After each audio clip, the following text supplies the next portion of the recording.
আমি আজকে অনেক রকম জিনিস দিয়ে ভর্তা বানাবো। দেখুন দর্শক, আমরা পারি, আমরা মেয়ে মানুষ না। আল্লাহ তাআলা আদম আলাইহিসসালামের বাম পাঁজরের হাড্ডি দিয়ে আমাদের তৈরি করেছে। কেন করেছে? নিশ্চয়ই আমরা সেরকম ভালো কিছু পারবো, তাই অনেক কিছুই আমরা করি। আজকে আমি বেগুন ভাজি করতেছি, ভর্তা বানাবো। দেখুন কিভাবে বেগুন আগে আমি প্যানে দিলাম, প্যানে তেল দিয়ে বেগুন ভাজছি। বেগুন ভাজার মধ্যেও একটা মজা আছে। বেগুন ভাজা যে কি মজা, একটা বেগুন ভাজা হলেই ভাত খাওয়া হয়ে যায় দর্শক। যদি তার সাথে ঘি পাশাপাশি থাকে, এক নম্বর, অনেক মজা লাগে। কিন্তু আজকে তো ভাজি খাবো না, আজকে ভর্তা খাবো, তাই আর কি। মানে ভর্তা খাবো অন্য স্টাইলে। ভর্তা খাওয়ার স্টাইলও আছে, খালি একরকম ভর্তা খালি মজা লাগে না। যদি আপনি রান্না বান্না সব কিছু ঘুরাই ফ্রাই করে খান, দেখবেন খাওয়ার কি মজা।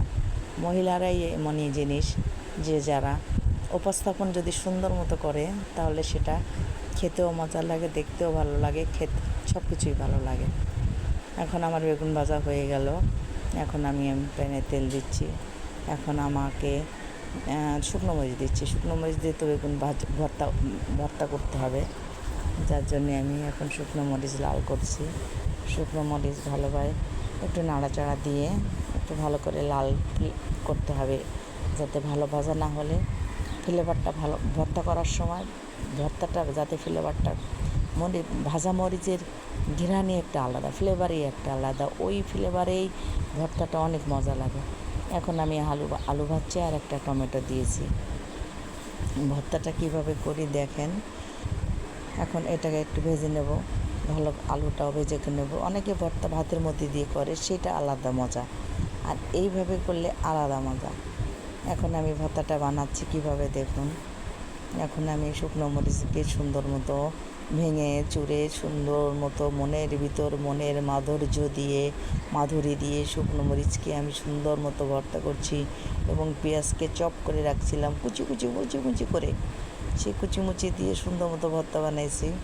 এখন আমি টমেটো ভর্তা করতেছি সুন্দর মতো চটকিয়ে, যাতে মজাটা যে সুন্দরভাবে হয়।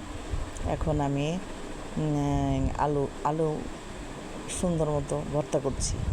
এখন ডিম দিচ্ছি, ডিমটা ওর সাথে সুন্দর মতো ভর্তা করছি। ডিমটা একটু গরম তো, কেবল নামালাম ভাতের ভিতর দিয়ে, সেই জন্য হাত দিয়ে পারতেছি না, তাই সাপোর্ট নিলাম একটা ভর্তা করার দিয়ে। এখন ওটাকে দিয়ে একসাথে সুন্দর মতো ভর্তা বানাচ্ছি। এখন বেগুন নিচ্ছি, এখন বেগুন দিয়ে সুন্দর মতো ভর্তা বানাচ্ছি, চটকে সুন্দর মতো মাখো করে সুন্দর মতো ভর্তা মাখাচ্ছি। ভর্তার মেন স্পেশালিস্টই হচ্ছে ধনে পাতা দিলাম। ধনে পাতা দিয়ে এখন সুন্দর মতো, এখন সরষের তেল না হলে তো ভর্তাই হয় না। এক নম্বর খাঁটি সরষের তেল। আমি আবার আগে রাঁধুনি ব্যবহার করতাম, এখন তীরটাই অনেক সুন্দর সরষের তেল। এখন মাখাচোকা করলাম, ভর্তা বানালাম। দর্শক, এই ভর্তা দিয়ে আপনি পেট ভরে যে কয় থালা ভাত খাবেন তার কোনো ঠিক নেই। আমার কথা শুনে একদিন আমার মতো করে এই ভর্তাটা করে খেয়ে দেখুন। যদি ভালো না হয় পরে বলবেন যে না, ওই আপুটা না